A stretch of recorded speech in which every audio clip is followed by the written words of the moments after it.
How the carries and touches get divvied up between Chris Carson and a suddenly resurgent Rashaad Penny may be a source of great fascination and debate to those on the outside. But to those in the middle of it, all that matters is doing what it takes to win. And if you don't want to just take them at their word, Penny offered up what he felt was the most vivid illustration possible of the relationship he has with Carson. After Carson carried for 25 yards to the Minnesota 5-yard line on Seattle's first drive of the third quarter, he tapped his helmet asking to come out, with Penny taking his place.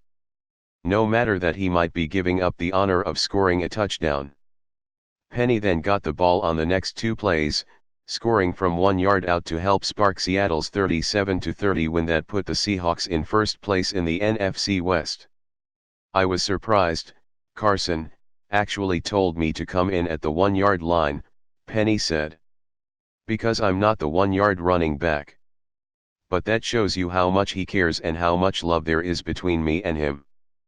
Penny further referred to the relationship he has with Carson as a bond together that I don't think anyone can break. Not even the pesky media, which as Penny has surged the last 2 weeks has wondered if there is a growing tailback controversy. But the way Coach Pete Carroll sees it, there really isn't anything to talk about when it comes to the Seahawks tailback position.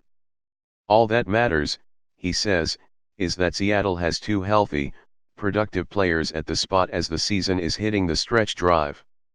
The rest, he says, is so much hot air, such as the debate over how Chris Carson and Rashaad Penny are used.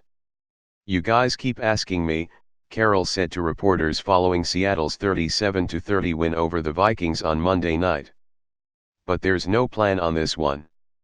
They're just playing. And when we see how the game goes, we might give a guy a few more here or a few more there. We don't know, because they're both really good. Chris is the starter, so he winds up getting some more carries. But they're playing as 1 and 2, and I don't know who is 1, and I don't think who is 2. Carson finished with a bounce-back 102 yards on 23 carries and a touchdown, and Penny had 74 on a career-high 15 carries and scored twice, once on the ground and another on a 13-yard pass. Carson and Penny each said after the game the split in carries is fine with them. "It's good," Carson said. "It keeps both of us healthy, not putting the load on one person. We complement each other really well.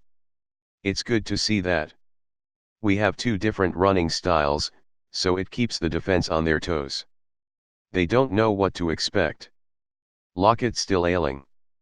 Seattle's leading receiver, Tyler Lockett, finished the game without a catch, though he had 3 passes thrown his way, including one late in the second quarter in the end zone when he appeared briefly open.